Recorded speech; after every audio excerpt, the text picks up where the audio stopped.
আজকে রুই মাছ দিয়ে একটা রেসিপি রান্না করতেছি, আর এটা আমার কাছে এত বেশি মজা লাগে। আর গরমের সময় এই রেসিপিটা ভীষণ ভাল লাগে, কারণ অন্যান্য সময় থেকে গরমে রোগ জীবাণু বেশি থাকে। তো এই জন্য রুই মাছ দিয়ে করলা দিয়ে আলু দিয়ে মাছ রান্না করব। আর এটা অনেক বেশি মজার, কারণ এই গরমে মানে যত করলা বেশি খাবেন তত আপনাদের রোগ জীবাণু থেকে নিরাপদে থাকতে পারবেন। আর করলাটা শরীরের জন্য অনেক ভালো।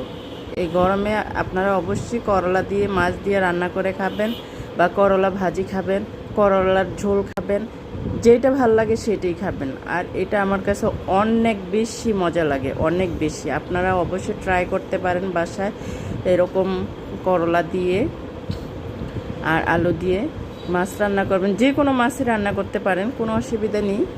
আপনাদের পছন্দ অনুযায়ী আপনারা যে কোনো মাছ দিয়ে রান্না করতে পারেন। আর আমি আবার একটু খুঁটখুঁটা নিই, একটু তেল ঝোল পড়লে এটার সাথে সাথে মুছে রাখতে হয় চুলা, আমার নাইলে ভাল লাগে না রান্না করতে। আমি সবসময় এই কাজটা করি, মানে রান্না করার সময় মুছে রাখি।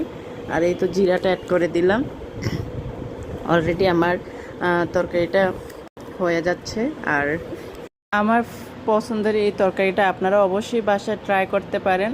আর দেখে দেখেন কত সুন্দর হয়েছে। আর এটা খেতেও আমার কাছে ভীষণ ভালো লাগে। ভালো থাকবেন, আল্লাহ হাফেজ।